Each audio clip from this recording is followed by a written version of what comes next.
Welcome to the final regular course in the game, and it's a pretty eventful stage. It's packed full of action, a very swift river that makes timing your shots and apples difficult, and several Pokemon so incredibly awful and luck reliant that I've never gotten a picture of them higher than 4,000 points. And I've put in many attempts, more so to try and get it to you for this video, but I'll give it my best anyhow. Yes.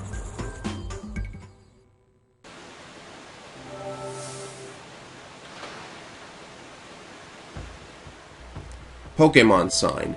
The final sign is probably the first you've taken a picture of. It's right in front of you at the start of the valley, a mountain shaped like Dugtrio.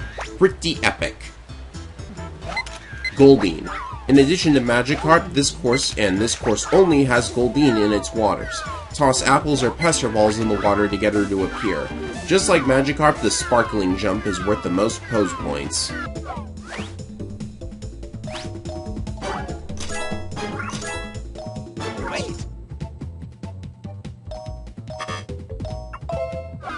Dratini.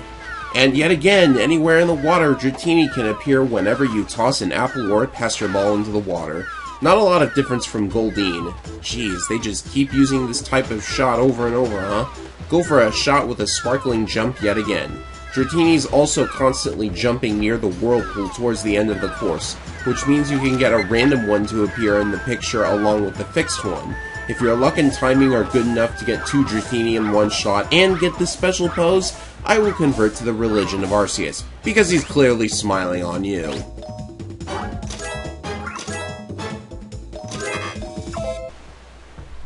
Squirtle. At the start of the course, there are 5 shells floating in the river. Use pester balls to knock them onto dry land, and be careful not to hit them back into the water. Once they're on land, Squirtle pops out and starts wandering around.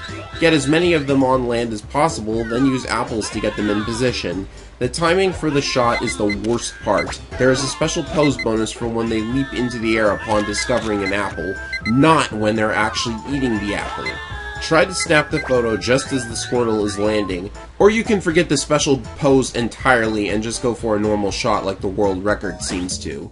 Either way, turning right at the start will give you a better position to aim the initial pester ball throws from if that's becoming an issue. Geodude. Next up are some Geodude hanging on a cliff. You can hit them with pester balls to shake them down. When they hit the ground, that's when you can take a picture for the highest score. There's no special pose, so it's down to making sure they're facing towards you, which can be a little bit difficult. They get back up after a little while, but by that point you ought to have taken the photo.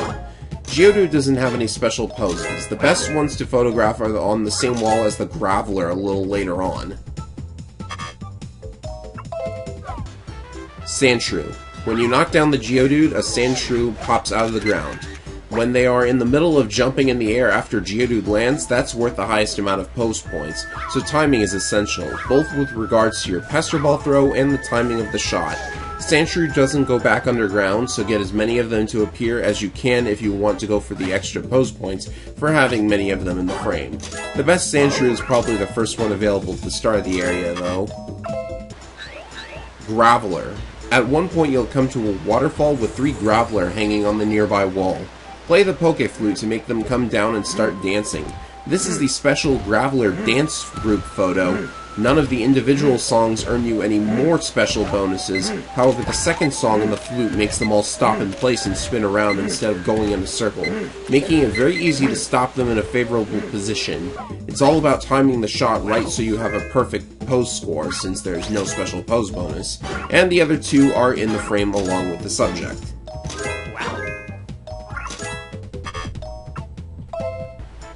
Sandslash. You'll see 2 Geodude and a Grappler hanging on a wall. To knock down Grappler, knock down the 2 Geodude one after the other in quick succession.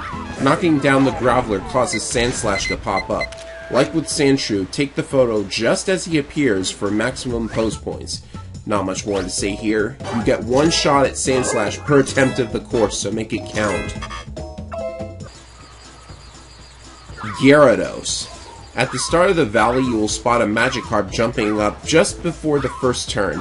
Knock it out of the water with a well-aimed Pester Ball. If done correctly, it will flap towards the nearby Manky and get kicked over the mountain. Now when you reach the waterfall past the first set of rapids, it'll land on the ground. Hit the Magikarp with another Pester Ball and the fish will bounce into the waterfall. It will evolve into Gyarados. A picture of him spitting water out of his mouth is worth a hefty amount of points.